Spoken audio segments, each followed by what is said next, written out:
أعوذ بالله من الشيطان الرجيم. بسم الله الرحمن الرحيم. ومن أحسن قولا ممن دعا إلى الله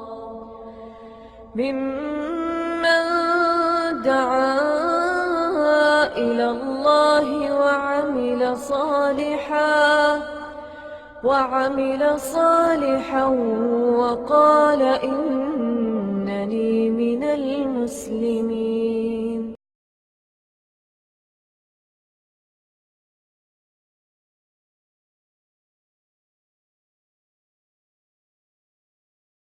إن الحمد لله نحمده ونستعينه ونستغفره ونعوذ بالله من شرور أنفسنا ومن سيئات أعمالنا من يهده الله فلا مضل له ومن يضلل فلا هادي له وأشهد أن لا إله إلا الله وحده لا شريك له وأشهد أن محمدا عبده ورسوله. أما بعد فإن خير الحديث كتاب الله وخير الهدي هدي محمد صلى الله عليه وسلم وشر الأمور محدثاتها وكل محدثة بدعة وكل بدعة ضلالة وكل ضلالة في النار. رب اشرح لي صدري ويسر لي أمري واحلل عقدة من لساني يفقهوا قولي. رب أعوذ بك من همزات الشياطين وأعوذ بك رب أن يحضرون. اعوذ باللہ السمیع العلیم من الشیطان الرجیم. بسم اللہ الرحمن الرحیم. تنزیل الکتاب من اللہ العزیز الحکیم. انا انزلنا الیک الکتاب بالحق فاعبد اللہ مخلصا لہ الدین. الا للہ الدین الخالص والذین اتخذوا من دونہ اولیاء ما نعبدهم الا ليقربونا الى الله زلفى ان الله يحكم بينهم فيما هم فيه يختلفون ان الله لا يهدي من هو كاذب كفار. لو اراد الله ان يتخذ ولدا لاصطفى مما يخلق ما يشاء سبحانه هو الله الواحد القهار. یہ سورۃ الزمر ہے اور نبی اکرم صلی اللہ علیہ وسلم کی عادت مبارکہ تھی کہ بعض صورتوں کو بعض مواقع پر بڑی پابندی کے ساتھ پڑھا کرتے تھے، جس سے اندازہ کیا جا سکتا ہے کہ ان صورتوں کی اہمیت اور فضیلت کتنی ہوگی.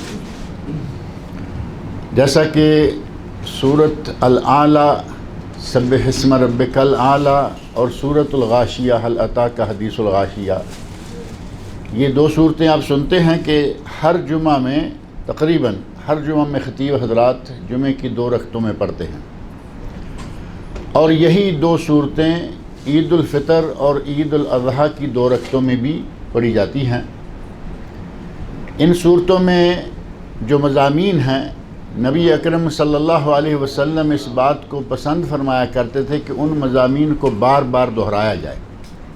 اور واقعتاً سال کے بعد عید الفطر اور عید الاضحیٰ آتی ہے، لیکن اس میں ہر وہ شخص بھی شامل ہوتا ہے جو کبھی جمعہ بھی نہیں پڑھتا. 5 نمازیں تو بعد کی بات ہے، کچھ لوگ جمعہ بھی نہیں پڑھتے لیکن عید پڑھنے کے لیے وہ پہنچ جاتے ہیں.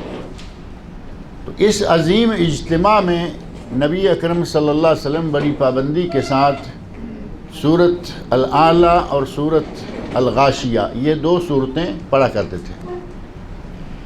اسی طرح نبی اکرم صلی اللہ علیہ وسلم کا یہ معمول تھا کہ آپ سوتے وقت بھی چند صورتیں ضرور پڑھتے تھے. رات کے جو سونے کے اذکار ہیں، کچھ اذکار وہ ہیں جن کا تعلق نمازوں سے ہے، فجر کے لیے اور مغرب کے لیے، پھر ظہر عصر کے لیے اور عشاء کے لیے. فجر اور مغرب کے سورج نکلتے وقت اور سورج ڈوبتے وقت اذکار الگ ہیں، اور دوسری جو ظہر عصر اور عشاء نمازیں ہیں ان کے لیے اذکار الگ ہیں. کچھ مشترکہ اور کچھ اضافی، اور سوتے وقت کے اذکار پھر الگ ہیں۔ آپ یہ اندازہ کریں کہ 6 وقتوں میں نبی صلی اللہ علیہ وسلم بالخصوص یہ اذکار پابندی سے اپنایا کرتے تھے، اور ان اذکار میں بہت زیادہ اس بات کا ذکر یا یہ دعا ہے کہ یا اللہ مجھے برے لوگوں سے، برے جنوں سے، برے انسانوں سے مجھے اپنی پناہ میں رکھنا۔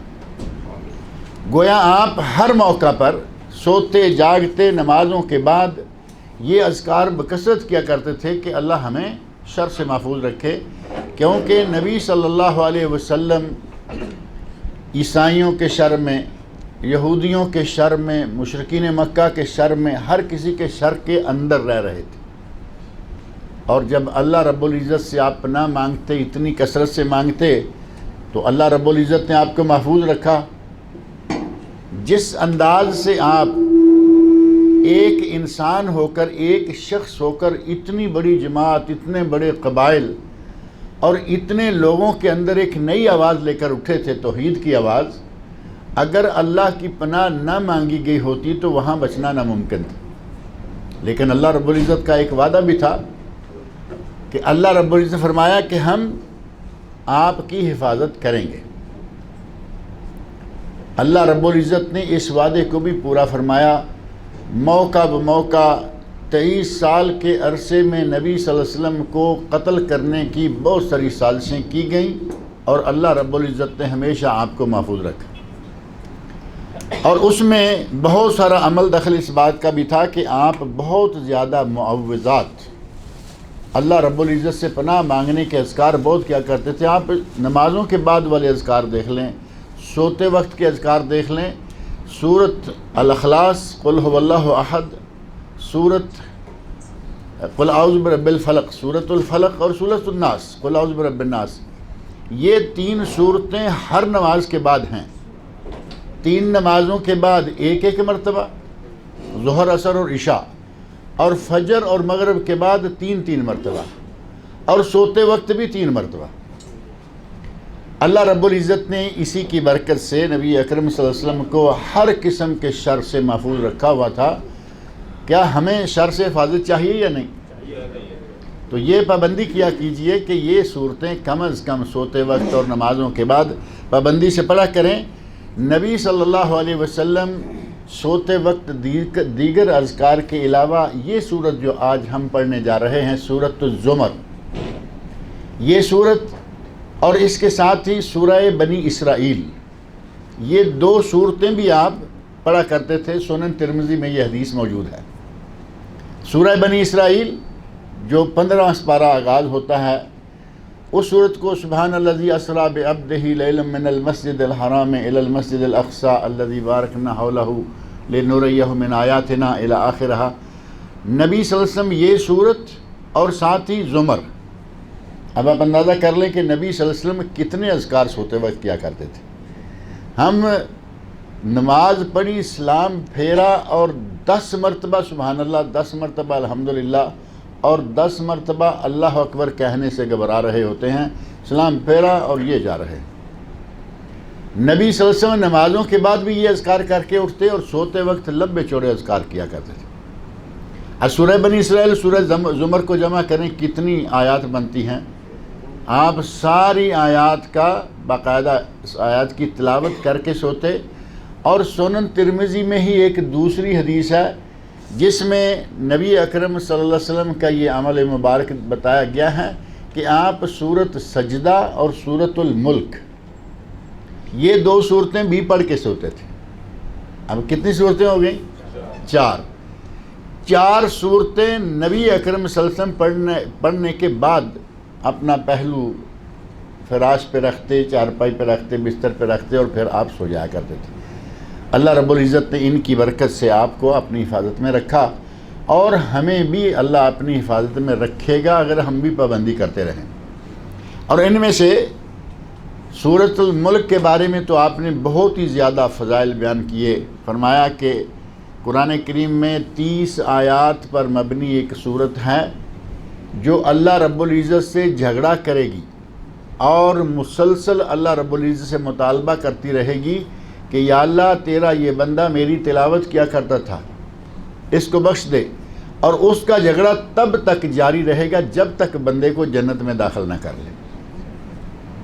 یہ سورۃ الملک ہے، 30 آیات نبی صلی اللہ علیہ وسلم نے گن کے بتا دی کہ سورت ہے 30 آیات کی، اور ایک حدیث میں ہے سورت تبارک الذی، ایک میں ہے سورۃ الملک، 2 3 4 احادیث ہیں جن میں آپ نے سورۃ الملک کو سوتے وقت اور دیگر اوقات میں پڑھنے کی فضیلت بیان فرمائی۔ ان صورتوں میں سے جن کو آپ پابندی کے ساتھ سوتے وقت پڑھا کرتے تھے، ان میں سے ایک صورت یہ بھی ہے جو کہ سورۃ الزمر ہے۔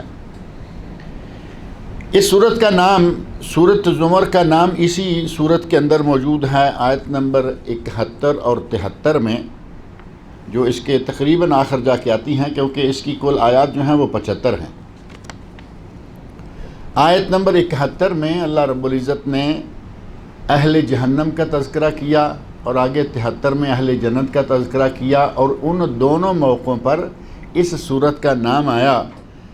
ارشاد الہی ہے وسیق الذین کفروا الی جہنم زمرا، وسیق الذین کفروا الی جہنم زمرا، کافروں کے غول جہنم کی طرف ہنکائے جائیں گے۔ زمرا غول کے غول، جھنڈ کے جھنڈ، بڑی بڑی جماعتیں، کافروں کی بڑی بڑی جماعتیں جہنم کی طرف ہنکائی جائیں گی۔ ہنکایا کس کو جاتا ہے؟ ڈھور ڈنگروں کو، جانوروں کو۔ جہنمی کو جانور کہا اللہ رب العزت نے کہ ہنکائے جائیں گے، اور قرآن کریم میں اللہ رب العزت نے جو بھی آدمی دین سے دور ہے یا اسلام سے دور ہے، اللہ نے تو اسے ان ڈھور ڈنگروں سے بھی بدترین قرار دیا ہے۔ وہ آیات بڑی مشہور ہیں، فرمایا کہ ہم نے اس کو کان دیے سنتا نہیں، آنکھیں دی دیکھتا نہیں، دل دیا سوچتا نہیں، اولئک کالانعام، یہ تو ڈھور ڈنگروں کی طرح ہیں۔ اور آگے ساتھ ہی فرما دیا بل ہم اضل، بلکہ یہ جانوروں ڈھور ڈنگروں سے بھی بدترین ہیں۔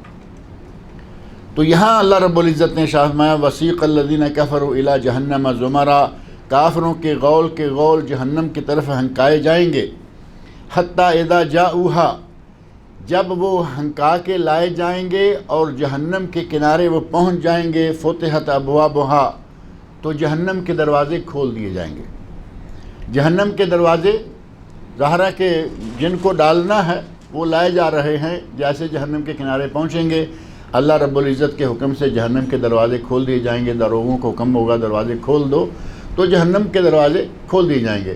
اور جہنم کے دروازے 7 ہیں، جہنم کے دروازے 7 اور جنت کے دروازے 8۔ ایک دروازہ اللہ رب العزت نے اپنی رحمت خاص کے ساتھ اہل جنت کے لیے ایک دروازہ زیادہ رکھا ہوا ہے، اور دروازے بھی وہ اتنے بڑے بڑے ہیں کہ ایک دروازے کے ایک کنارے سے لے کے دوسرے کنارے کے درمیان فاصلہ کتنا ہے؟ تقریباً 1500 کلومیٹر کا۔ ایک دروازہ 1500 کلومیٹر، 1400 کے قریب۔ آپ ارشاد فرماتے ہیں کہ ان دروازوں کا فاصلہ اتنا ہے جتنا مکہ سے لے کے بصرہ، اور ایک حدیث میں جتنا مکہ سے لے کر حجر۔ اور حجر کہاں ہے؟ ہم تو حفوف کہتے ہیں نا، حفوف کہتے ہیں، مبرز مان لیا، الحصا کہہ لیا، یہ علاقہ حجر ہے، حفوف کا علاقہ حجر ہے، اور حجر سے لے کے مکہ مکرمہ تک تقریباً 1400 کلومیٹر بنتے ہیں۔ اب ہوائی جہاز میں تو کم ہوتے ہیں کیونکہ اس کو تو ایک سیدھے جانا ہے، عام راستوں کے حساب سے یہ اندازہ کریں جتنا مکہ سے بصرہ ہے اتنا ہی مکہ سے حجر ہے۔ یہ بھی ایک نبی اکرم صلی اللہ علیہ وسلم کا اعجاز ہے کہ اس زمانے میں آپ نے مکہ میں رہتے ہوئے ان سارے راستوں کا اندازہ، اب ظاہر ہے کہ جس کے پیچھے اللہ رب العزت کی طرف سے خاص ہدایات ہوں، آپ کی زبان سے کیسے کچھ نکلے گا کہ اتنے لمبے چوڑے فرق آ جائیں۔ 2 شہروں کا، مکہ سے لے کے 2 شہروں کا نام لیا، دونوں کا فاصلہ برابر ہے۔ چاہو تو مکہ سے حجر ناپ لو، چاہو تو مکہ سے بصرہ ناپ لو، دونوں برابر آئیں گے۔ اتنے بڑے بڑے دروازے ہیں اور 8 ہیں۔ ان 8 دروازوں سے اہل جنت جنت میں جائیں گے، اور جہنم کے دروازے کل 7 ہیں، فرمایا کہ 7 دروازے جو ہیں وہ کھول دیے جائیں گے۔ وقال لهم خزنتها الم یاتکم رسل منکم یتلون علیکم آیات ربکم، جہنم کے دروازے کھول کر جہنم کے داروغے، جہنم کے جو پاسبان کھڑے ہیں، وہ کہیں گے کہ تمہیں یہاں لایا جا رہا ہے اس طرح گھسیٹ کر، ہانک کر، تمہارے پاس اللہ نے نبی نہیں بھیجے تھے؟ اب فرشتوں کا سوال جو ہے، ظاہر ہے کہ ان کی حالت دیکھ کر کہ کس انداز سے ان کو لایا جا رہا ہے، کہیں گے الم یاتکم رسل منکم، تم ہی میں سے تمہارے پاس رسول نہیں آئے تھے؟ یعنی فرشتوں کا یہ منکم کہنا اس بات کی دلیل ہے کہ اس بات کی خبر فرشتوں کو بھی ہے کہ جس قوم کی طرف اللہ نے نبی بھیجا اسی قوم میں سے بھیجا۔ اگر قوم انسانوں کی ہے تو نبی انسان آیا، قوم بشر ہے تو نبی بشر ہی آیا۔ انہوں نے وہ کہیں گے الم یاتکم رسل منکم یتلون علیکم آیات ربکم، کیا تمہارے پاس تم ہی میں سے رسول نہیں آئے تھے جو تم پر تمہارے رب کی آیات پڑھتے تھے؟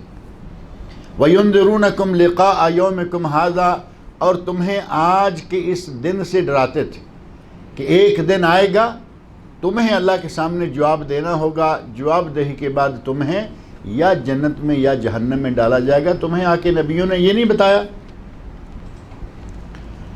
دنیا میں آدمی ادھر ادھر جھانکتا ہے، کوئی نہ کوئی بہانہ تلاش کرتا ہے، مشرکین کے کفار کے بہانے قرآن میں اللہ نے ذکر کیے، یہ کہیں گے وہ کہیں گے، لیکن جب حقیقت کو اپنی آنکھوں کے سامنے آدمی دیکھ لے تو پھر ادھر ادھر ہونا ناممکن ہو جاتا ہے۔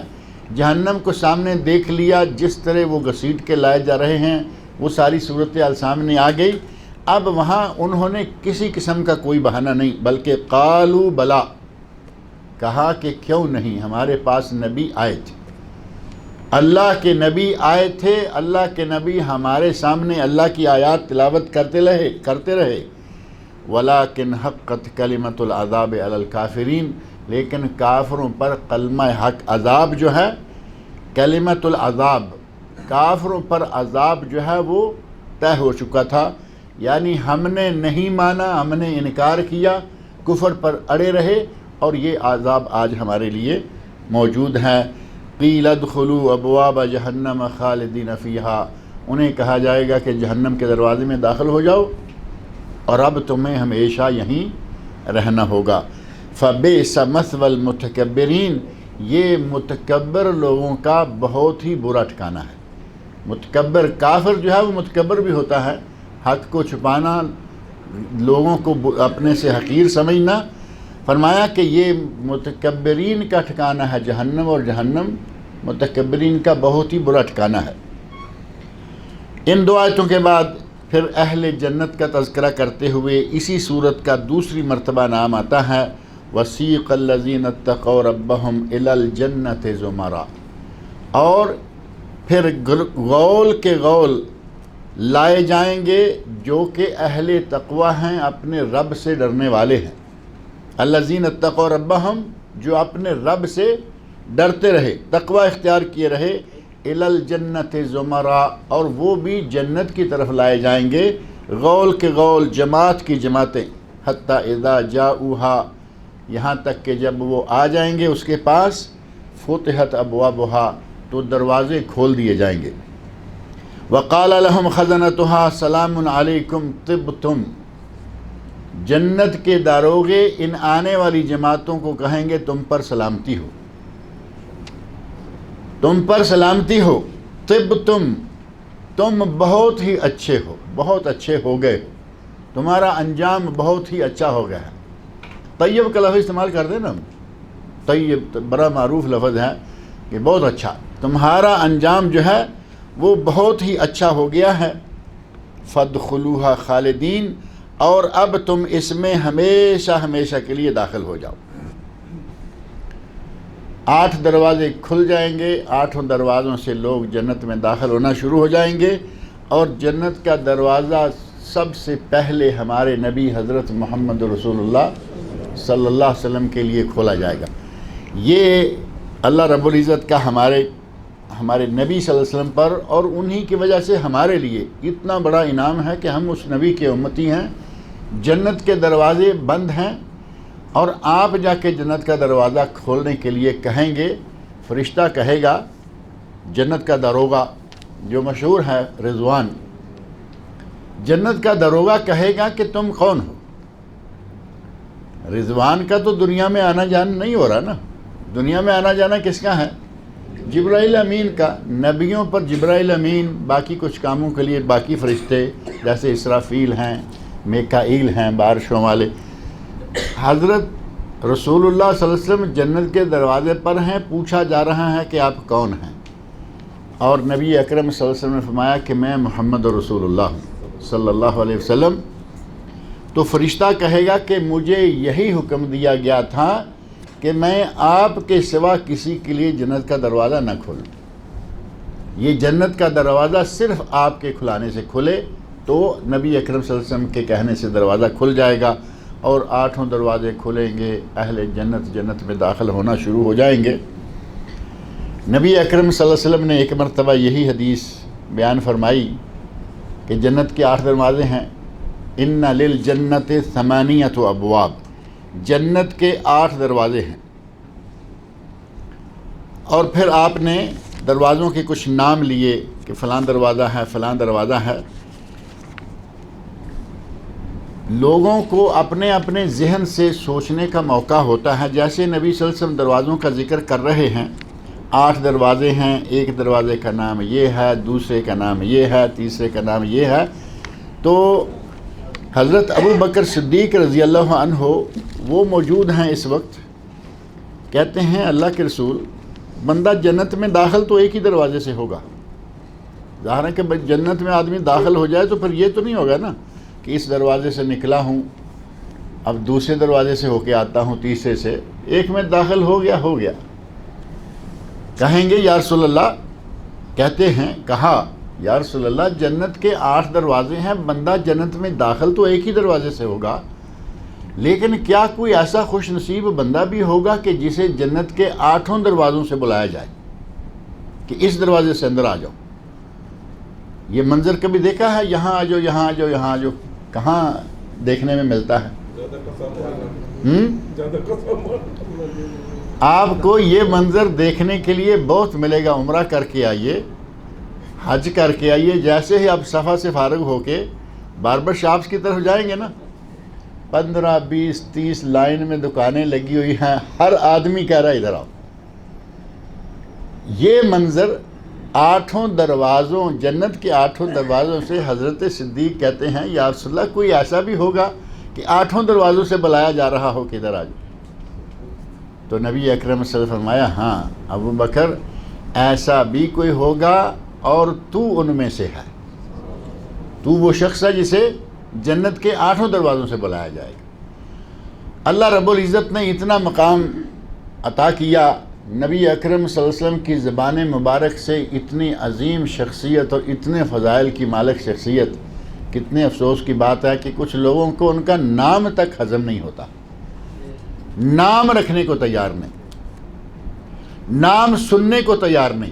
اگر کسی کا پتہ چل جائے اور ان کے بس میں ہو کہ اس کا نام ابو بکر ہے، قتل کرنے کے لیے تیار. اور آپ نے سنا ہوگا کہ پچھلی کچھ عرصہ میں ایران میں کیا ہوا، اہل سنت کے ساتھ کیا کیا گیا. مسجدیں ختم، نام جو ہیں وہ بدلے، لوگ ڈرتے. بلکہ اہل سنت کو اس حد تک اہل سنت کا ناک میں دم کر دیا گیا. آج ایران میں ہندوؤں کا مندر بن سکتا ہے، ایران میں یہودیوں کا معبد بن سکتا ہے، ایران میں عیسائیوں کا چرچ بن سکتا ہے، اہل سنت کی مسجد نہیں بن سکتی. کس قسم کا مسلمان ملک ہے ہمارا؟ مسلمان ملکوں میں شمار کرتے ہیں نا. اہل سنت کی مسجد اس ملک میں نہیں بن سکتی. اور وہاں ان ناموں کی وجہ سے لوگوں کو بہت ساری اذیتیں برداشت کرنا پڑیں، صرف اس لیے کہ اس کا نام ابو بکر، عمر، عثمان کیوں ہے. اب ساری دنیا علی تو نہیں ہو جائے گی نا رضی اللہ تعالیٰ عنہ. اللہ رب العزت نے جسے یہ مقام دیا ہے، ساری دنیا بھی مل کر مٹانا چاہے تو وہ نام مٹ نہیں سکتا. اور پھر بڑی عجیب بات ہے، انہی کے اپنے گھر میں یہ نام موجود ہیں، جن لوگوں کے نام سے یہ روٹی کما کے کھا رہے ہیں، حضرت علی رضی اللہ عنہ، حضرت حسن حسین رضی اللہ عنہما، ان کے گھر میں یہ سارے نام موجود ہیں، ان کے بچوں کے، پوتوں کے۔ روٹی ان کا نام لے کے کھاتے ہیں، لیکن انہی کا کام نہیں کرتے، بلکہ نام تک پسند نہیں کرتے۔ اللہ رب العزت ان کو ہدایت دے۔ اللہ رب العزت نے یہ سورۃ زمر کب نازل فرمائی، اس کا اندازہ اسی سورت کے اندر ایک آیت ہے، آیت نمبر 10۔ اس آیت میں اللہ رب العزت نے ارشاد فرمایا ہے، قُلْ يَا عِبَادِ الَّذِينَ آمَنُوا اتَّقُوا رَبَّكُمْ، کہہ دیجئے اے میرے بندو، یا عباد۔ اب یہ کلمہ جو ہے یہ تو اللہ رب العزت کہہ سکتا ہے نا، اے میرے نبی کہہ دیجئے، اللہ کہہ رہا ہے کہ اے میرے بندو، یا عباد الذین آمنوا اتقوا ربکم، جو ایمان لائے ہو، اے میرے وہ بندو جو ایمان لائے ہو، اپنے رب کا تقوی اختیار کرو۔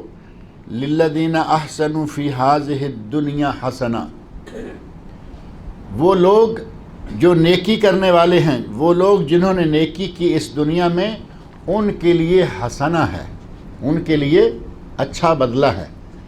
اور کچھ لوگوں کو اللہ رب العزت نے ارشاد فرمایا کہ ان کے لیے اچھا بدلہ بھی ہے، وہ زیادہ، اور کچھ زیادہ بھی ہے۔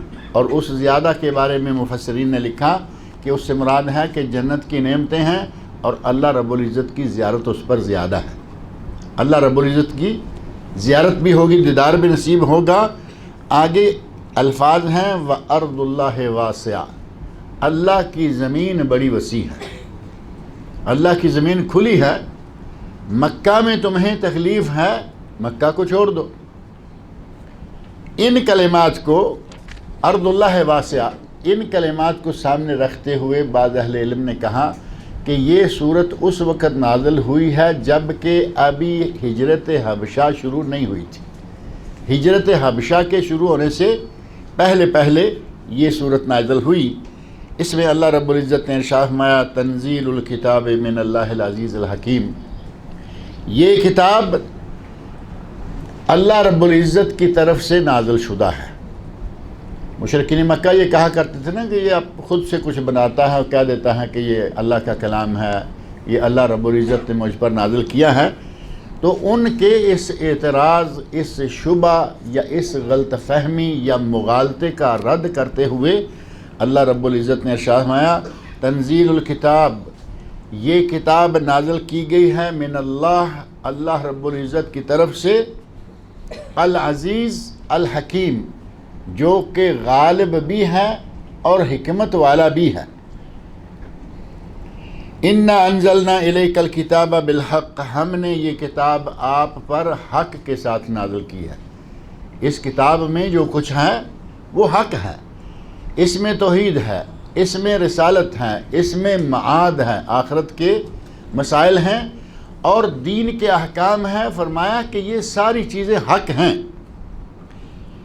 اللہ رب العزت نے یہ بات کہ یہ کتاب ہم نے نازل کی، یہ کتاب اللہ رب العزت کی طرف سے نازل شدہ ہے، اس بات کو اللہ رب العزت نے مشرکین مکہ کے نظریات، ان کے خیالات کا رد کرتے ہوئے یہ بات فرمائی۔ اور یہ بات قرآن کریم کے ایک دو مقام پر نہیں، بلکہ قرآن کریم کے بالکل آغاز سے یہ سلسلہ شروع ہوتا ہے۔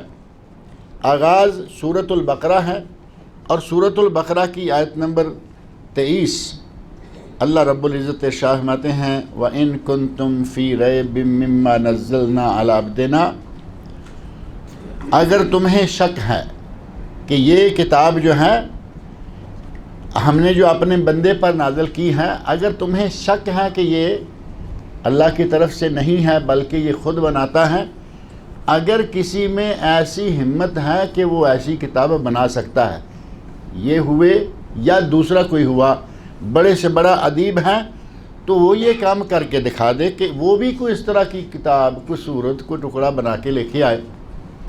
اس آیت میں اللہ رب العزت نے سورۃ البقرہ میں فرمایا، وَإِن كُنتُمْ فِي رَيْبٍ مِّمَّا نَزَّلْنَا عَلَىٰ عَبْدِنَا، اگر تمہیں یہ شک ہے کہ ہم نے اپنے بندے پر جو کچھ نازل کیا ہے یہ بندے نے اپنی طرف سے بنایا اور تمہارے سامنے قرآن بنا کے رکھ دیا، فاتو بصورت من مثلہ، تو ایک صورت تم بھی بنا کے دکھا دو.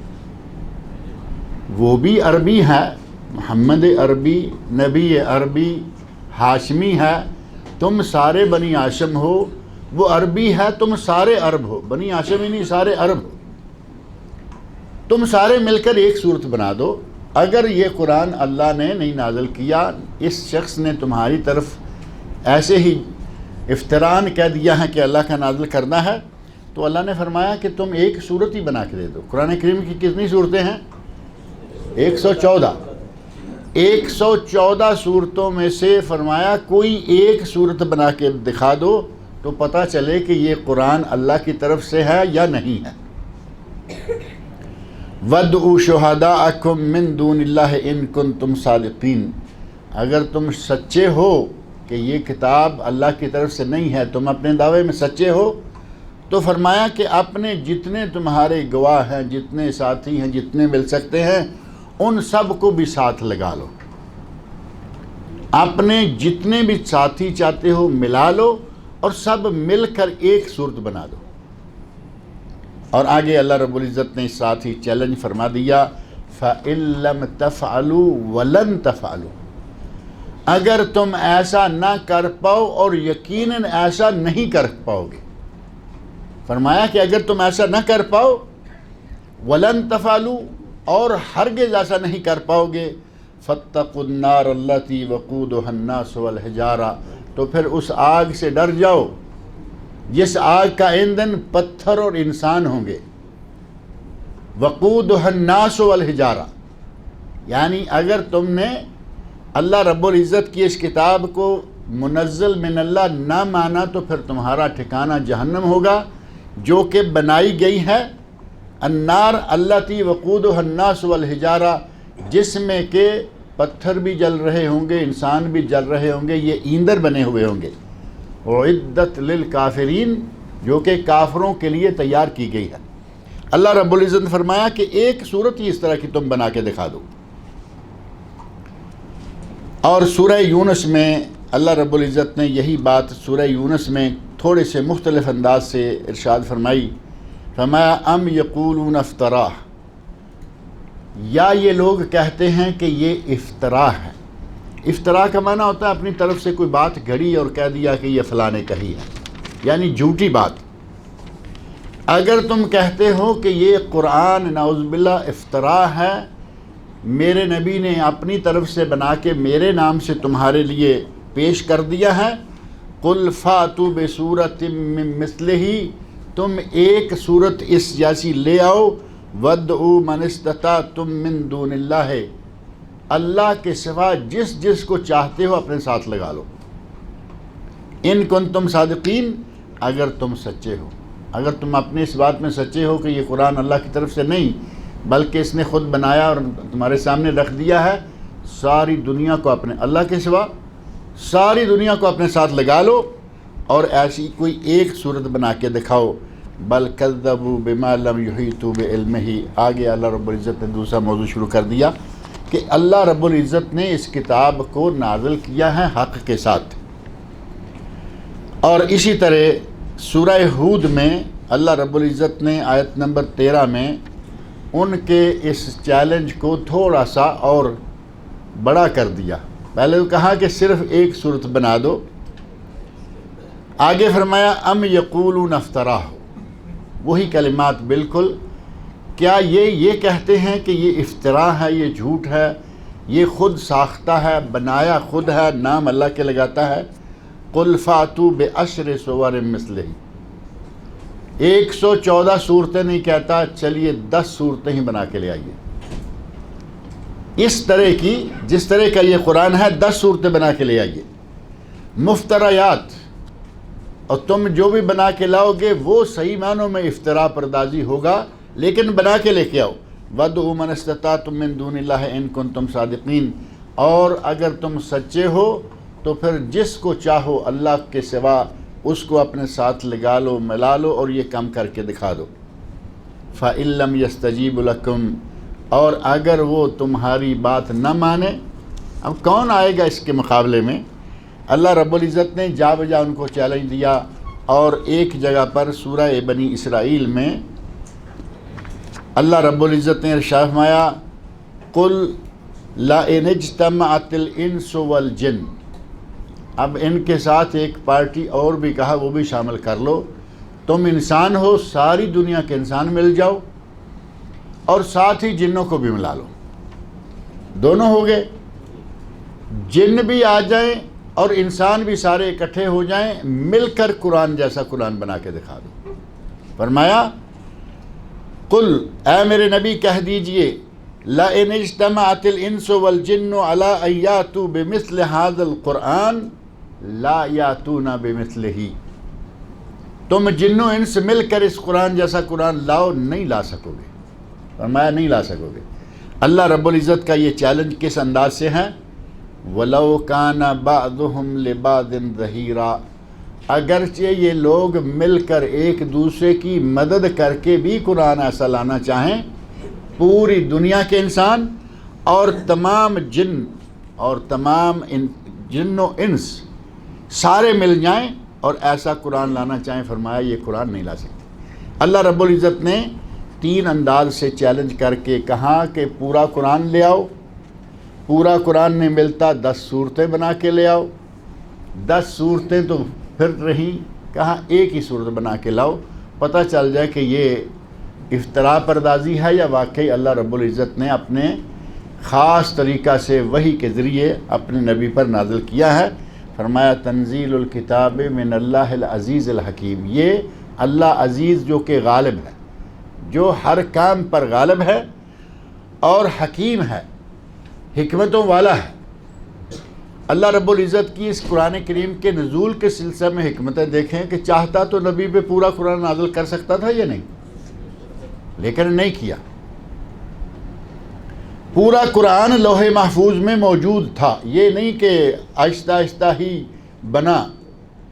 اللہ رب العزت کا یہ کلام لوح محفوظ میں محفوظ تھا اور وہاں سے آہستہ آہستہ 23 سالوں میں نازل ہوا۔ اللہ رب العزت کو یہ معلوم ہے کہ اس میں بہت سارے احکام ہیں، بہت سارے مسائل ہیں، بندے پر یک دم آ جائیں گے، سارے پڑے گا، ان پہ عمل کرنا مشکل ہو جائے گا۔ ایک مسئلہ نازل کیا، 2 مسئلے نازل کیے، 3 مسئلے نازل کیے، جیسا جیسا موقع۔ مکہ کے زمانے میں کچھ اور چیزیں نازل کی جو اس عہد کے ساتھ مناسبت رکھتی تھی، اور مدینہ منورہ کا زمانہ آیا، کچھ اور انداز کی چیزیں نازل کیں جیسا کہ اس علاقے سے مناسبت رکھتی تھی۔ جہاد کا حکم جو ہے وہ کہاں ملا؟ مدینہ منورہ میں، مکہ میں نہیں ملا، کیونکہ وہاں مسلمانوں کی ایسی حالت نہیں تھی۔ اسی طرح بہت سارے مسائل ہیں، مکہ کے مکہ میں، مدینہ کے مدینہ میں اللہ رب العزت نے اپنی خاص حکمت سے تھوڑا تھوڑا کر کے نازل کیا، اور پورا قرآن تھوڑا تھوڑا کر کے نازل کرنا تو دور کی بات ہے۔ اللہ رب العزت نے تو شراب کو حرام قرار دینے کے لیے 4 موقعوں پر الگ الگ طریقے سے قرآن نازل کیا۔ 4 مرحلے ہیں شراب کو حرام قرار دینے کے،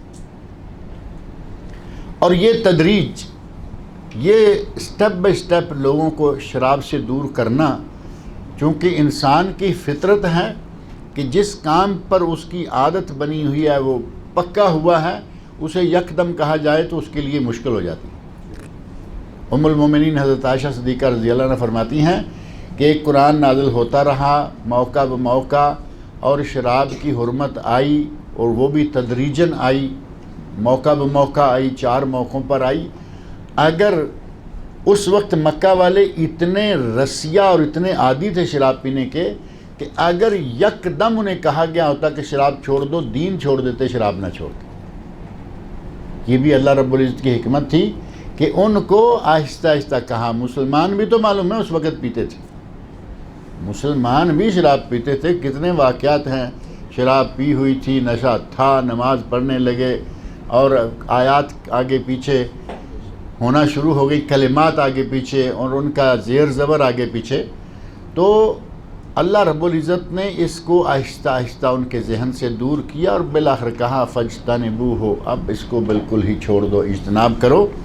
اللہ رب العزت نے بڑی حکمت کے ساتھ اس قرآن کو نازل کیا۔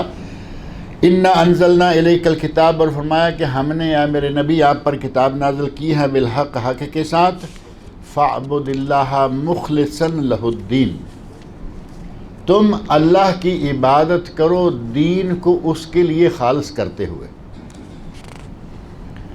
اللہ کی عبادت کرو، اور عبادت ایسی ہو کہ دین اور عبادت، دین کا معنی عبادت، وہ صرف اللہ کے لیے خالص ہو، یہ نہ ہو کہ اس کی بھی عبادت کر لی اور کبھی اس کی بھی کر لی، اس طرح کی عبادت نہ ہو کہ کبھی اللہ کو سجدہ کر لیا، کبھی غیر اللہ کو کر لیا، کبھی اللہ سے مانگ لیا، کبھی غیر اللہ سے مانگ لیا، اس طرح نہیں، مخلصاً لہ الدین، عبادت کو، دین کو اللہ کے لیے خالص کرتے ہوئے عبادت کرو، اور یہی عبادت عند اللہ مقبول ہے۔ اگر دونوں طرف سے چلائے گا تو وہ شرک ہے۔ نبی اکرم صلی اللہ علیہ وسلم ایک حدیث میں ارشاد فرماتے ہیں کہ اللہ رب العزت فرماتا ہے، اللہ تعالیٰ فرماتا ہے، یعنی حدیث قدسی ہے، اللہ رب العزت کہتے ہیں انا اغن الشرکاء، انا اغن الشرکاء عن الشرک، میں شرکاء کے شرک سے بالکل بری ہوں، غنی ہوں، مجھے کوئی ضرورت نہیں ہے۔ اگر کسی نے عبادت کی اور میرے ساتھ اس نے کسی دوسرے کو بھی شرک کر دیا، شریک کر دیا، تو اللہ فرماتا ہے کہ میں اس کو اور اس کے شرک کو دونوں کو چھوڑ دیتا ہوں، یعنی وہ عبادت اللہ کے یہاں مقبول ہی نہیں ہوگی۔ خالصاً لوجہ اللہ عبادت ہوگی تو وہ قبول ہوگی، اور اگر خالصتاً نیت خالص ہے، دل میں صرف اللہ کی رضا مقصود ہے، تو اللہ رب العزت ایسی عبادت کرنے والے کو دنیا میں بھی خیر عطا کرے گا اور آخرت میں بھی سرخ روئی حاصل ہوگی۔ اس کا اندازہ کرنا ہو تو آپ غار والے ان 3 آدمیوں کا واقعہ یاد کر لیں۔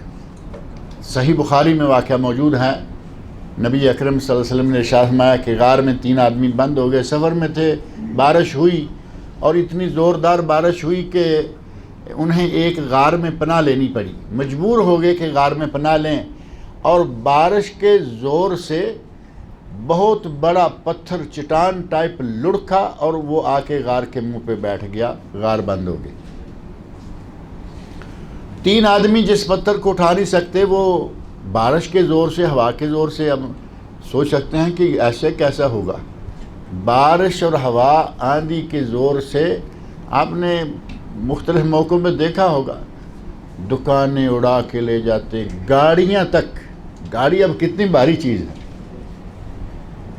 بارش، پانی، ہوا، اللہ رب العزت کے حکم سے بڑی بڑی بھاری چیزوں کو اٹھا کے اپنی جگہ سے دوسری جگہ اٹھا دیتے۔ کچھ عرصہ پہلے یہاں ایک طوفانی آئی سی بارش، طوفان بھی تھا، یہاں امارات میں گاڑیاں تک اپنی جگہ سے ہوا نے اڑا کے دور پر پھینک دی تھی۔ یہ اللہ رب العزت کا اپنا انتظام ہے کہ وہ جو چاہے اور جس طرح چاہے وہ کر سکتا ہے۔ بہت بڑا پتھر منہ کے سامنے آ گیا، اب ان سے وہ پتھر ہٹتا نہیں۔ تینوں نے کہا کہ کوئی اب ایسا کریں کہ اپنے کوئی اچھے عمل یاد کریں جو خالص اللہ کے لیے کیے ہوں، جس میں کوئی ریاکاری نہ ہو۔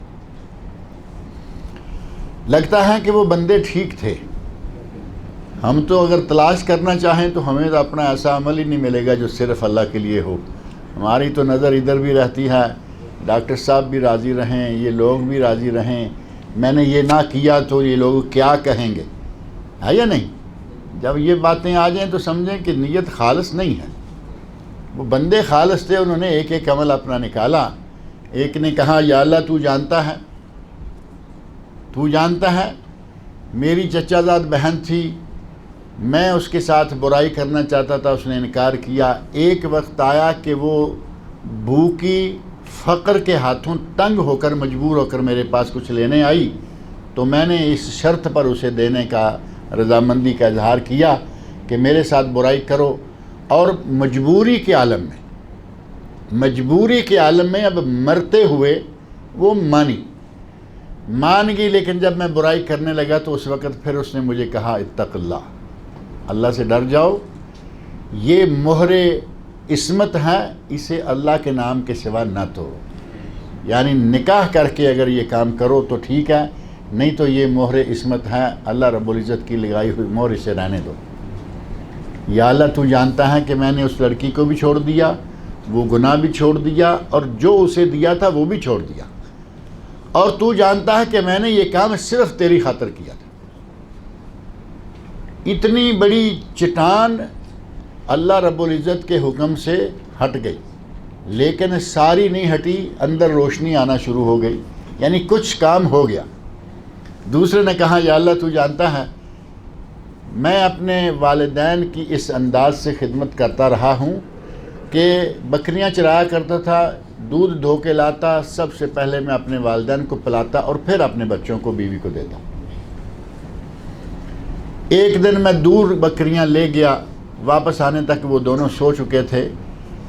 میں دودھ کا پیالہ لے کر ان کے سرانے کھڑا رہا، میرے بچے چیختے رہے، چلاتے رہے، روتے رہے۔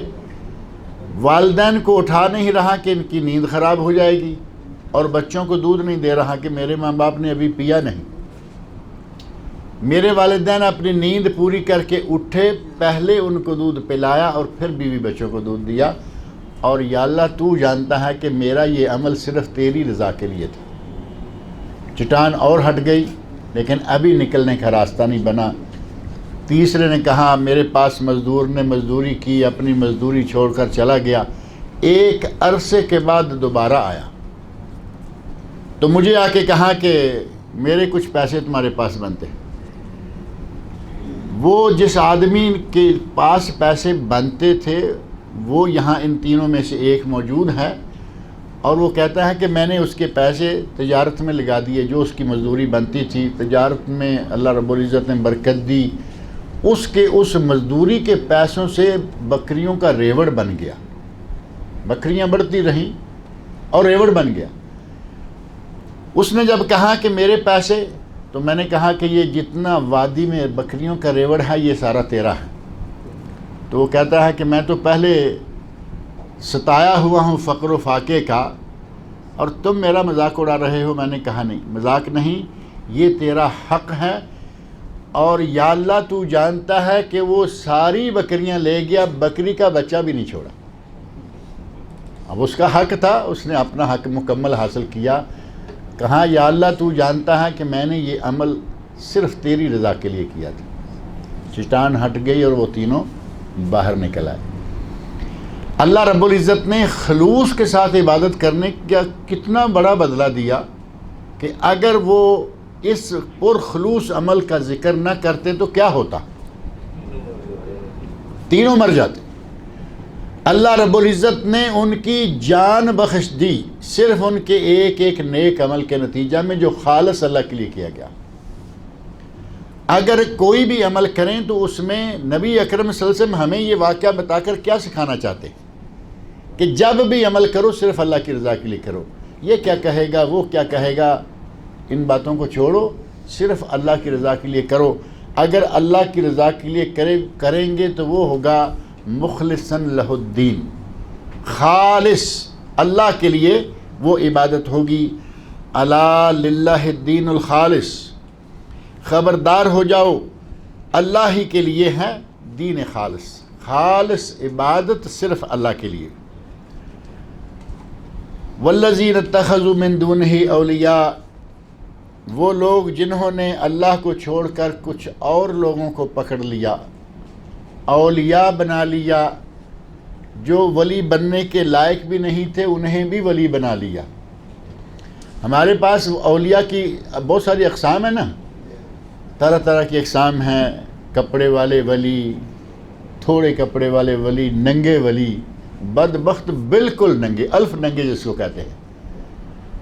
اللہ رب العزت فرما رہے ہیں والذین اتخذوا من دونہ اولیاء، وہ لوگ جنہوں نے اللہ کو چھوڑ کر اس طرح کے اولیاء بنا لیے، اور وہ کہتے کیا ہیں؟ ما نعبدہم الا لیقربونا الی اللہ زلفا، ہم ان کی عبادت صرف اس لیے کرتے ہیں کہ یہ ہمیں اللہ کے قریب کر دیں۔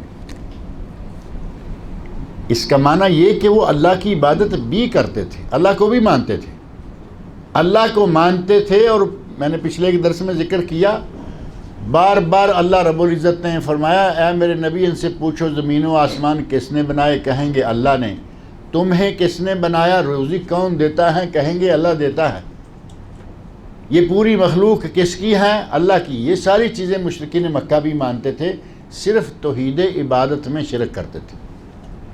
وہی معاملہ فرمایا کہ یہاں یہ کہیں گے ما نعبدہم الا لیقربونا الی اللہ زلفیٰ، ہم ان کی عبادت صرف اس لیے کرتے ہیں کہ یہ ہمیں اللہ کے قریب کرتے ہیں۔ ہمارے لوگ بھی تو یہی کہہ رہے ہیں نا آج کل،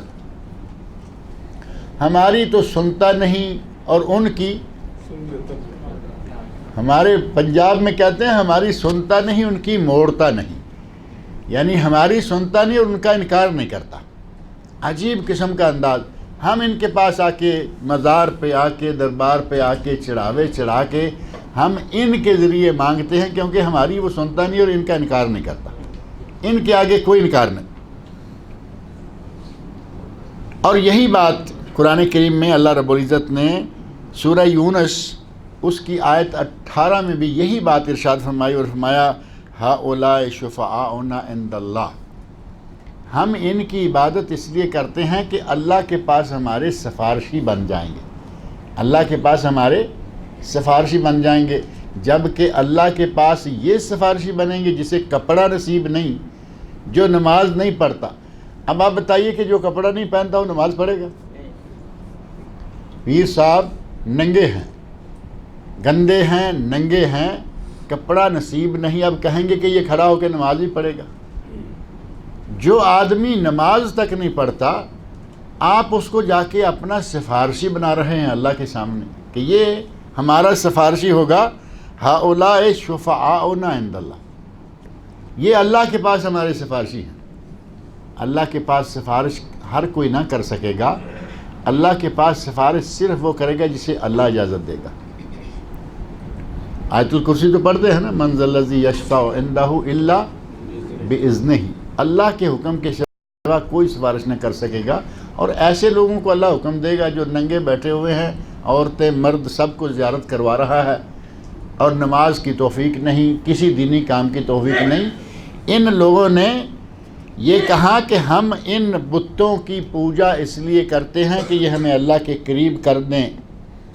ان اللہ یحکم بینہم فیما ہم فیہ یختلفون، یہ جن جن باتوں میں اختلاف کر رہے ہیں، یہاں تو ظاہر ہے کہ فیصلہ اب ان کے مابین کرنا مشکل ہے، ناممکن ہے۔ تم ان کے درمیان کیسے فیصلے کرو گے؟ قیامت کے دن اللہ نے فرمایا میں فیصلہ کروں گا۔ بے شک ان اللہ یحکم بینہم، ان کے مابین اللہ فیصلہ کرے گا، فیما ہم فیہ یختلفون، جن معاملات میں یہ اختلاف کر رہے ہیں۔ ان اللہ لا یہدی من ہوا کاذب کفار، جو جھوٹا ہے اور ناشکرا ہے۔ نعمتیں اللہ کی کھائے سجدے کسی کو کرے، نعمتیں اللہ کی کھائے مانگے کسی غیر اللہ سے، اس سے بڑا ناشکرا کون ہوگا؟ فرمایا کہ اس قسم کے جھوٹے اور ناشکرے جو ہیں اللہ رب العزت ان کو ہدایت نہیں دیتا۔ یہاں خلوص کے ساتھ ساتھ ہی چھوٹا سا ایک ذکر، خلوص کے برعکس کیا ہے؟ خلوص خالص اللہ کے لیے، اور اس کے برعکس کیا ہوگا؟ ریاکاری، یعنی اللہ بھی راضی رہے اور یہ بھی راضی رہے تو ریاکاری ہو گئی یا نہیں؟ اللہ کو بھی راضی کر لیا اور غیر اللہ کو بھی راضی کر لیا، یہ ہے ریاکاری۔ یا غیر اللہ کے لیے کیا، جیسے میں نے حدیث قدسی کہی، اللہ کہتا ہے تم نے اس کو شامل کر دیا ہے، تم جانو وہ جانے، میں تیری اس عبادت کو قبول کرنے والا نہیں ہوں۔ اگر ریاکاری ہوگی تو وہ بجائے ثواب کے گناہ ہو جائے گا۔ نبی اکرم صلی اللہ علیہ وسلم نے ریاکاری کو شرک اصغر، ایک روایت میں الشرک الخفی فرمایا۔ ریاکاری کیا ہے؟ شرک خفی کیا ہے؟ وہ ہے ریاکاری۔ اور شرک خفی نبی اکرم صلی اللہ علیہ وسلم نے مثال دے کے یہ بھی بتا دیا کہ شرک خفی ہوتا کیا ہے۔ آپ نے فرمایا کہ ایک آدمی نماز پڑھ رہا ہے، وہ اپنی مرضی سے نماز پڑھ رہا ہے، ٹھک ٹھک ٹھک جیسے ہم کرتے ہیں، سجدے پر سجدہ، رکوع، جھٹکے کے ساتھ نماز 4 رکعتیں 2 منٹ میں وہ گئی۔ اور جیسے ہی وہ دیکھتا ہے کہ پیچھے کوئی آدمی کھڑا ہے جو مجھے دیکھ رہا ہے، اب ظاہر ہے کہ ہم جیسا کوئی کھڑا ہوگا تو اسے پرواہ نہیں ہوگی، پیچھے کوئی ڈنڈے والا کھڑا ہوگا تو پھر وہ فوری طور پر پرواہ کرے گا، مینیجر ہے، اکاؤنٹنٹ ہے، یہ ہے، وہ ہے، باس ہے، کفیل ہے۔ آدمی سنبھل کے جب سوار کے نماز پڑھنا شروع کر دے تو کیا سمجھا جائے گا؟ پہلے نماز پڑھ رہا تھا، اللہ کے لیے نماز کے بخیے دھیڑ رہا تھا، اب اس نے جو اچھی طرح پڑھنا شروع کی تو آج اپنے مینیجر کو دیکھ کر یہ کام شروع کیا۔ یہ ریاکاری ہے، اور ریاکاری کے لیے، ریاکاری کے ساتھ کیا ہوا کوئی عمل اللہ کو منظور نہیں ہے۔ صحیح مسلم میں 3 لوگوں کا ذکر ہے، ٹائم ہمارا ہو گیا ہے، تھوڑا ذکر کر دیں مختصر سا۔ 3 لوگ ریاکار، جنہوں نے ریاکاری سے کام کیے، کام بڑے بڑے کیے، لیکن اللہ رب العزت نے اس کی 1 ٹکا بھی قیمت نہیں دی۔ فرمایا کہ قیامت دن 3 لوگوں کو باری باری لایا جائے گا، مختصر انداز سے شہید ہوگا، پوچھا جائے گا کہ کیا کیا، کہا کہ جان تک قربان کر دی۔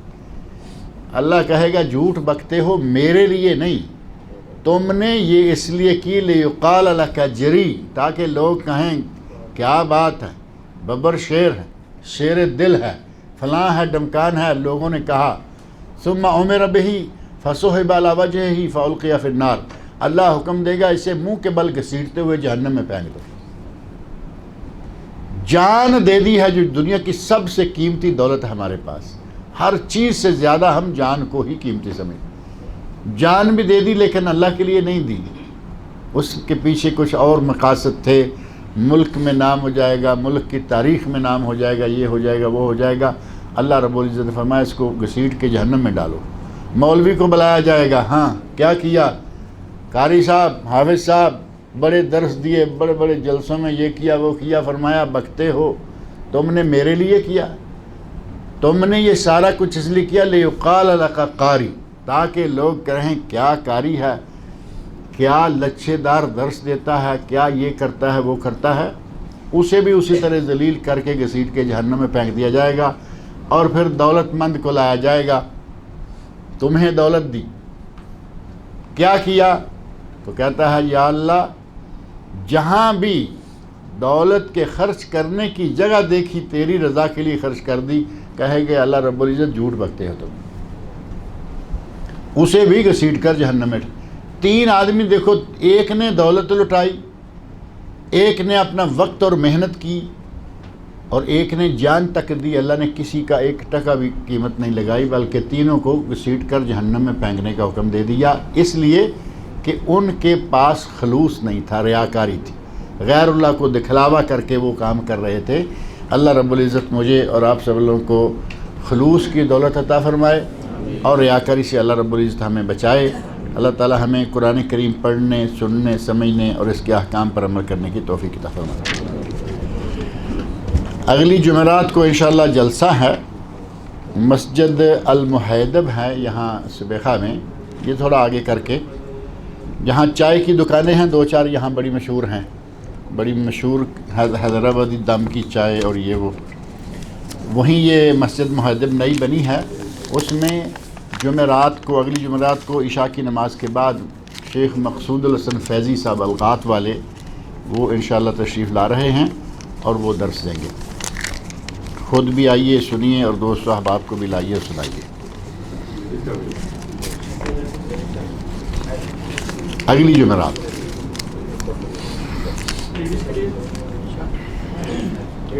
لیڈیز کے لیے نہیں ہے، اس مسجد میں یہ ہے، مجھے نہیں معلوم ہے، خواتین کے لیے بھی انتظام ہے۔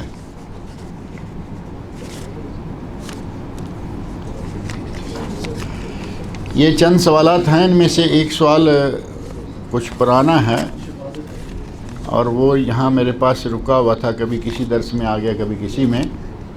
وہ سوال ہے کہ آج کل عمرہ پر اپنے ملک سے دولہا اور دلہن دونوں کے لوگ آ کر مکہ مکرمہ میں دولہا دلہن کا نکاح بھی کرتے ہیں، اور پھر اسی حدود میں ولیمے کی تقریب بھی انجام دی جاتی ہے، کیا یہ صحیح ہے اسلام کی روشنی میں؟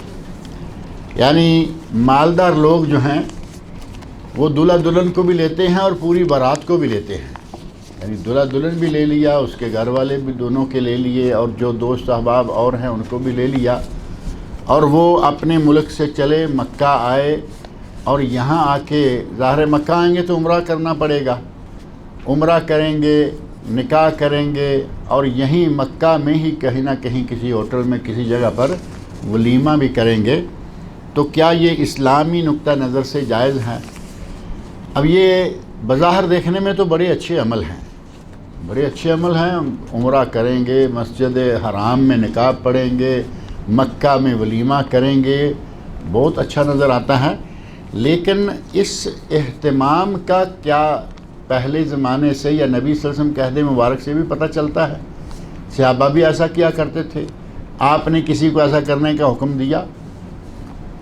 نبی صلی اللہ علیہ وسلم کے عہد مبارک میں اس تقریب کی اتنی اہمیت اس طرح شمار نہیں کی جایا کرتی تھی۔ اب نبی صلی اللہ علیہ وسلم نکاح پڑھائیں اور ایک صحابی نکاح پڑھائے، فرق ہے یا نہیں؟ بہت بڑا فرق ہے، لیکن اس زمانے میں لوگ اتنا بھی نہیں کرتے تھے۔ نبی صلی اللہ علیہ وسلم موجود ہیں اور ایک صحابی کا نکاح ہو گیا، نبی صلی اللہ علیہ وسلم کو اس صحابی کے کپڑے دیکھ کر اندازہ ہوا کہ کیا بات ہے، تو کہا یا رسول اللہ میں نے نکاح کر لیا۔ اس کا معنی یہ ہوا کہ نبی صلی اللہ علیہ وسلم شہر میں ہیں، آپ کو یہ دعوت دے کے نہیں بلایا گیا کہ ضرور آپ آئیں، آپ ہی میرا نکاح پڑھیں تو نکاح ہوگا۔ کسی صحابی نے نکاح پڑھ دیا، نکاح ہو گیا، بات ختم۔ ایک سادہ سی تقریب ہے، آپ کو اگر اپنا کوئی عالم دین ملتا ہے ٹھیک ہے، کوئی ضروری نہیں ہے کہ آپ کسی انٹرنیشنل عالم کو تلاش کریں، اس کو بلائیں اور وہی آپ کا نکاح پڑھے، نہ یہ ضروری ہے کہ آپ مکہ میں آ کے ہی سارے نکاح کے لیے انتظامات کریں۔ آپ نے اپنے پیسے کی وجہ سے غریب لوگوں کو پریشان کیا، یہ ہوگا یا نہیں؟ ہر بیٹی والا یہ چاہتا ہے کہ اس کی بیٹی اچھے سے اچھے طریقے سے اس کا نکاح ہو، اس کی شادی ہو۔ یہ جب اہتمام آپ کا دیکھیں گے پورے شہر والے، اور یہ پھر خبر ایسی تو نہیں رہے گی کہ آپ ہی کے اندر ہے، جب اس طرح کی خبر ہوگی تو وہ پورے ملک میں پھیل جائے گی، جتنے غریب لوگ ہیں وہ کھڑیں گے، دل ہی دل میں پریشان ہوں گے، آپ نے اتنی دنیا کو پریشان کیا، یہ کہاں کی نیکی ہوگی؟ وہ کام جو آپ کے شہر میں ہو سکتا ہے، اور وہ کام جس کو چھوڑ کر آپ سینکڑوں ہزاروں لوگوں کا پیٹ بھر سکتے ہیں، لوگ بھوکے مر رہے ہیں اور تم اپنے ولیمے آ کے مکہ میں کرنے کی کوششیں کر رہے ہیں۔ اللہ نے دولت دی ہے، اس دولت کو اچھے طریقے سے استعمال کریں۔ مکہ میں آنا عمرہ کرنا منع نہیں، لیکن اس غرض کے لیے آنا، یہ کام آپ کا اپنے شہر میں ہو سکتا ہے۔ مکہ میں آ کے عمرے کی عادت بھی ایک لوگوں نے ڈالی ہوئی ہے۔ آپ اندازہ کریں کہ بزنس کے لیے بھی مکہ، ہنی مون کے لیے، شفا بھائی کہہ رہے ہیں ہنی مون کے لیے بھی لوگ مکہ میں آ رہے ہیں۔ اب یہ عادتیں ہیں یا عبادتیں ہیں؟ یہ عجیب و غریب قسم کی عادتیں ہیں۔ مکہ کو آپ نے ایک ایسا پوائنٹ بنا دیا ہے، سیر و سیاحت بھی مکہ میں، عمرہ بھی مکہ میں، شادیاں مکہ میں، ولیمے مکہ میں۔ مکہ کو مقدس شہر رہنے دیں، مکہ کو عبادت کے لیے رہنے دیں، یہ دنیا داری ہے، اس کو جہاں چاہے کریں۔ آپ کے اس عمل کو سراہا نہیں جا سکتا، کیونکہ آپ کے عمل کی وجہ سے بہت ساری دنیا پریشان ہوگی، اور یقیناً ہوتی ہے۔ اور پھر لاکھوں کروڑوں روپیہ خرچ کر کے آپ نے جو یہ ایک نکاح کیا ہے، آپ اس پیسے سے، ٹوٹل پیسے سے اچھی شادی اپنے گھر میں رہ کر کے دوسری ہزاروں بچیوں کے نکاح پڑھا سکتے ہیں۔ ہو سکتا ہے یا نہیں؟ اور کتنی بچیاں صرف تھوڑے سے خرچے کی وجہ سے رکی بڑی ہیں، اور آپ اس پیسے سے ہزاروں لوگوں کا پیٹ پال سکتے ہیں، مہینوں وہ کھانا کھا سکتے ہیں جن بیچاروں کو صبح مل جائے رات نہیں ملتی اور بھوکوں ترس رہے۔ آپ اپنے اس پیسے کو جائز طریقے پر خرچ کریں، اس کا صحیح مصرف دیکھیں۔ یہ محض شوق پورا کرنا کہ مکہ، ہاں آپ یہاں ہیں ٹھیک ہے، آپ کا ملک ہے یہ، مکہ میں بیٹھ کے نکاح کیجئے، اور مکہ والے تو مکہ میں ہی کرتے ہیں، چلیں جدہ والا بھی اٹھ کے چلا جائے کوئی بات نہیں، اب تو مکہ جب جدہ ملے ہوئے ہیں، دوسرے شہروں سے مکہ جا کے نکاح کرنے کا اہتمام کرنا بھی ٹھیک نہیں، اپنے شہر میں نکاح کیجئے۔ اور پھر یہاں میں ایک اور بات کی طرف اشارہ کر دوں جال سازی مکہ میں بیٹھ کر یا مکہ میں بیٹھ کر جال سازی کی نیت کر کے نکلتے ہیں. اور وہ کیسے ہے؟ حرم میں اپنا مولوی ساتھ لے گئے اور اس سے نکاح پڑھوا لیا. اپنے مولوی کو ساتھ لیا، ٹکٹ بھی مان لیا، دیا، سارا خرچہ دیا، مولوی صاحب گئے ہیں حرم کے کسی کونے میں بیٹھ کر نکاح ہو گیا. اب ان کو ڈاکومنٹیشن کے لیے کورٹ کا پیپر چاہیے تاکہ کورٹ پیپر دے اور یہ تنازل ہو، ریلیز ہو، بچی کا شوہر کے نام جائے باپ سے. اس کے لیے پھر ایک مرتبہ کورٹ میں دوبارہ نکاح کراتے ہیں. جال سازی کس کو کہتے ہیں؟ اب یہ جال سازی ہے یا نہیں؟ ایک جگہ نکاح کیا پھر نکاح پر نکاح باطل ہے. باطل نکاح کی وجہ سے اب یہ آگے سارا سلسلہ شروع ہوگا. اور پھر نکاح کی مجلس میں قاضی شرعی کے سامنے بیٹھ کر کم از کم 5 لوگ جھوٹ بولیں گے. لڑکی، لڑکا، لڑکی کا باپ اور 2 گواہ، کم از کم 5 آدمی جھوٹ بولیں گے کہ اس کا پہلے نکاح نہیں ہوا، تب جا کے یہ نکاح ہوگا. اور یہ ہو رہا ہے، کئی لوگ ایسا کر رہے ہیں. ان باتوں سے نکلیں، حقیقت کو اپنائیں، اور جہاں زیادہ مناسب انداز ہے اس انداز سے اپنے پیسے کو خرچ کریں. اسی میں انشاءاللہ خیر و برکت ہے. کیا شوہر اپنی بیوی کے نام سے پراپرٹی، زمین یا مکان وغیرہ خرید سکتا ہے، خاص کر ان حالات میں کہ شوہر ملک سے باہر کام کرتا ہو؟ بیوی کے نام سے پلاٹ خریدنے رکھنے میں انشاءاللہ کوئی حرج نہیں ہے. شرط یہ ہے کہ وہ بیوی کو، سارے گھر والوں کو ایک دوسرے پیپر کے ذریعے یہ معلوم ہو کہ یہ میرا ہے. اگر بیوی کے نام سے خریدا ہے، مان لیتے ہیں کوئی قانونی مجبوری ہے، اس کے نام لگا دیا، لیکن یہ دوسری ایک ساتھ اسٹیٹمنٹ بن جانی چاہیے کہ اس زمین کا اصل مالک میں ہوں، تاکہ آپ کے مرنے کے ساتھ وہ زمین آپ کے وارثوں کو جائے.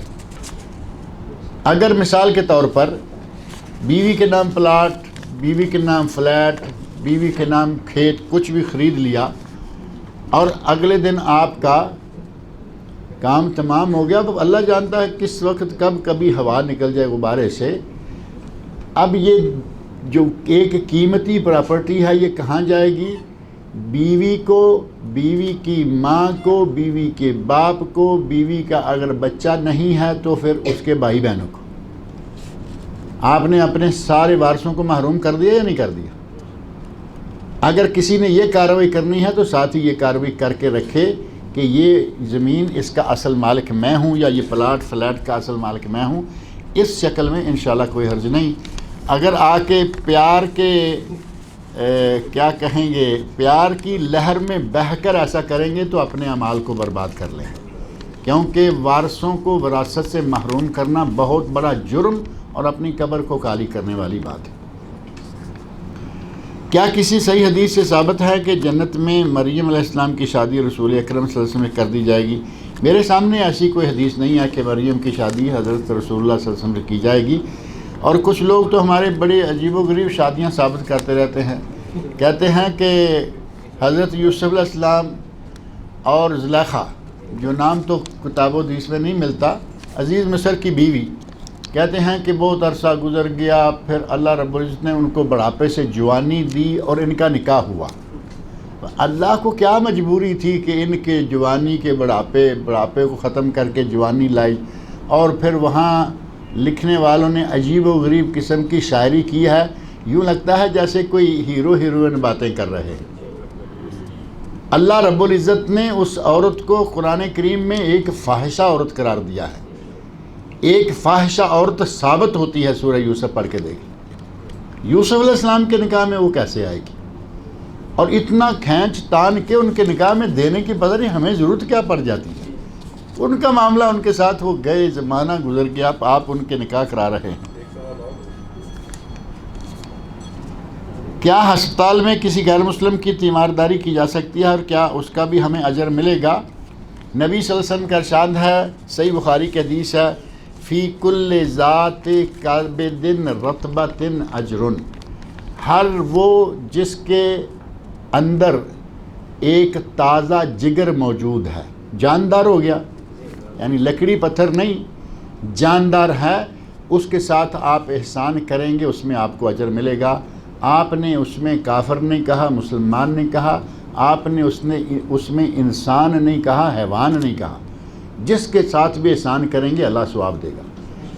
کلمات صرف 3-4 ہیں۔ فی کل زاد کبد رطبۃ اجر، ہر تازہ جگر والے میں اجر ہے، آپ کا تعاون ہوگا۔ آپ نے کافر کی عیادت کر لی، اس کے پاس گئے، اس کی خیریت معلوم کر لی اور دعا دی اسے کہ یا اللہ اس کو ہدایت دے دے، اور اسے بھی کہا کہ اللہ تعالیٰ تمہیں بھائی ہدایت دے، تو انشاءاللہ اس میں کوئی حرج نہیں۔ شاید آپ کی استعمارداری کی وجہ سے وہ متاثر ہو اور اسلام لے آئے، اس میں انشاءاللہ کوئی حرج والی بات نہیں ہے۔ یہ ایک خبر ہے کہ محی الدین صاحب حیدرآباد کا آج بعد عصر ان کی محی الدین کی موت ہو گئی ہے۔ دعا کریں کہ اللہ رب العزت ان محی الدین صاحب کی مغفرت فرمائے، ان کی بشری کوتاہیوں کو اللہ تعالیٰ معاف کرے، اللہ تعالیٰ ان کو جنت الفردوس میں اعلیٰ مقام عطا فرمائے۔ اگر کوئی بچہ ہمیشہ بیمار رہتا ہے تو کیا اس کا نام تبدیل کیا جا سکتا ہے؟ نام نے تو بچے کو بیمار نہیں کیا، آپ نے اس کو بیمار کر رکھا ہے۔ آپ کو ادھر سے خبر آتی ہے یہ نام بھاری ہے، یہ کہتے ہیں اس بچے کا یہ نام بدل دو، یہ اس پہ بہت بوجھل ہے، کوئی تیسرا لفظ استعمال کرتا ہے، گھما پھرا کے آپ بچے کو مزید کچھ اس انداز سے لینا شروع کر دیتے ہیں کہ وہ بیچارہ وہ بیماری میں پھنسا رہتا ہے۔ نام میں نہ بیماری ہے نہ شفا ہے۔ اگر نام مشرکانہ ہے تو اس کا اثر عقیدے پر ہو سکتا ہے، صحت پر نہیں۔ عقیدے پر، اخلاق پر، کردار پر اثر ہوگا، لیکن صحت کا اس سے کوئی تعلق نہیں۔ کہیں گے جی اس کا یہ نام باری ہے، یہ بدل دیں، بچہ ٹھیک ہو جائے گا۔ اور یقین جانیں بعض مرتبہ ایسا سوال آتا ہے کہ بہت خوبصورت نام، اللہ کے پسندیدہ ناموں میں سے عبداللہ عبد الرحمن ہے، کہیں گے جی چھوٹا سا بچہ ہے، عبداللہ اتنا بڑا نام، یہ اس پر باری ہے۔ یہ عبداللہ میں کوئی وزن ہے ایسا کہ بھاری ہے؟ بالکل مٹیریل بنا دیتے ہیں چیز کو، اتنا چھوٹا سا بچہ ہے، اتنا بڑا نام۔ اچھا نام ہو چاہے کوئی بھی ہو، اس کا صحت سے کوئی تعلق نہیں ہے، اور کسی بھی نام کو بدلنے کی کوئی ضرورت نہیں ہوتی ہے۔ آگے لکھا ہے کہ آج میری بھتیجی کا انتقال ہو گیا ہے، جن کی بھی یہ بھتیجی ہے دعا کریں کہ اللہ رب العزت اس بچی کو، بچی ہے، خاتون ہے، بڑی ہے، چھوٹی ہے، اللہ تعالیٰ اس کی مغفرت فرمائے، بشری کوتاہیوں کو معاف کرے، اللہ تعالیٰ اس کو جنت الفردوس میں اعلیٰ مقام عطا فرمائے۔ 2 سوال ہیں چھوٹے چھوٹے۔ ایک یہ کہ کچھ لوگ مسجد میں بچوں کو لے کر آتے ہیں اور وہ بچے صف میں بھاگتے رہتے ہیں، کیا اس سے ہماری نماز میں کوئی مشکل ہوگی؟ آپ کی نماز میں کچھ زیادہ مشکل نہیں ہوگی، لیکن آپ کا دھیان بٹ جائے گا اور خشوع اور خضوع میں کمی آ جائے گی، یہ تو یقیناً ہوگا۔ اور جو آدمی بچے کو ساتھ لاتا ہے اسے بچہ ساتھ مسجد میں وہ لانا چاہیے جو یا تو چلتا نہیں، گود میں ہے، ماں لائے گی، اب ظاہر ہے وہ تو ابا نہیں لائے گا نا، جو چلتا نہیں، شیر خار بچہ ہے، دودھ پینے والا، اس کو ساتھ لے آئے، یا اس بچے کو مسجد میں لائیں جو بچہ سمجھتا ہے کہ یہ مسجد ہے، اس میں کیسے بیٹھنا ہے، کیسے اٹھنا ہے، کیا کرنا ہے۔ وہ بچہ جسے یہ معلوم نہیں کہ جماعت کھڑی ہو گئی ہے اور میں بھاگتا پھر رہا ہوں، ایسے بچے کو مسجد میں نہیں لانا چاہیے۔ بچہ مسجد میں لانے کی ممانت نہیں، لیکن بچے کی عمر دیکھیں، یا تو وہ چلنے والا نہیں، یا وہ اپنے آپ کو سنبھال چکا، اس میں ہوش و حواس آ چکے ہیں، پھر بچوں کو مسجد میں لائیں، کوئی حرج نہیں ہے، وہ دیکھے نماز، جماعت، سارا سسٹم۔ لیکن یہ واقعی جو بچے اس طرح بھاگتے پھرتے ہیں، دوسروں کی نماز کا وہ حرج کرتے ہیں، ایسے لوگوں کو اپنے اجر و ثواب کے بارے میں بھی سوچنا چاہیے۔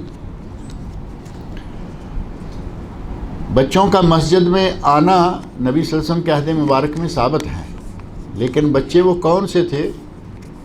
جو دودھ شیر خار، دودھ پینے والی عمر کے۔ نبی صلی اللہ علیہ وسلم ارشاد فرماتے ہیں میرا جی چاہتا ہے کہ میں آج لمبی صورت پڑھوں، یعنی کبھی ایسا آدمی کوئی صورت کھول دیتا ہے، جی چاہتا ہے کہ لمبی پڑھوں، پھر مجھے بچے کے رونے کی آواز آتی ہے تو میں مختصر کر دیتا ہوں، کیونکہ مجھے معلوم ہے کہ اس بچے کی وجہ سے ماں پہ کیا گزرے گی۔ نبی صلی اللہ علیہ وسلم رحمت للعالمین ہے، لیکن یہاں یہ بھی پتہ چل رہا ہے کہ عورت بچہ مسجد میں لائی ہوئی ہے. یہ نہیں ہے کہ بچہ مسجد میں لایا نہ جائے، لیکن سمجھدار بچہ ہو یا بالکل چھوٹا ہو. میں نے کسی کو قرض دیا ہے اور وہ اسی کے پاس ہے، کیا ان پیسوں پر زکوٰۃ دینا پڑے گی؟ اگر اس آدمی کے پاس ہے اور آپ کو معلوم ہے کہ یہ پیسے مل جائیں گے، آج کل مہینے کو 6 مہینے کو مل جائیں گے، تو آپ کو زکوٰۃ دینی چاہیے. اور اگر وہ پیسے لے کے ڈکار مار چکا ہے، اس نے آنکھیں دکھا دی ایک مرتبہ کہ ہوں گے تو دوں گا، اتنا بھی کافی ہوتا ہے. ہوں گے تو دوں گا اس کا مطلب ہے کہ نہ اس نے کبھی ماننا ہے نہ دے گا. ایسے پیسے پر اب آپ کے لیے زکوٰۃ دینا نہیں بنتا. جب کبھی وہ مل جائیں گے، آج ملیں تو آج ہی 1 سال کی زکوٰۃ دے دیں، چاہے وہ 10 سال کے بعد ملے، 1 سال کی زکوٰۃ اسی وقت دے دیں اور باقی سارا عرصہ جو ہے اس کو چھوڑ دیں، کیونکہ وہ آپ کے وہم و گمان میں نہیں تھا کہ اب ملتے ہیں نہیں ملتے ہیں. تو اس کو کہتے ہیں ڈوبا ہوا قرضہ. ڈوبے ہوئے قرضے پر زکوٰۃ نہیں، ملتے وقت 1 سال کی، اور جس قرضے کے ملنے کی توقع ہے اس کی ہر سال آپ کو زکوٰۃ دینی چاہیے، چاہے لمبے عرصے کے لیے ہے یا تھوڑے، کیونکہ وہ آپ کا ہے اور ملنے کی توقع موجود ہے. اللہ تعالیٰ مجھے اور آپ سب لوگوں کو نیک عمل کی توفیق دے.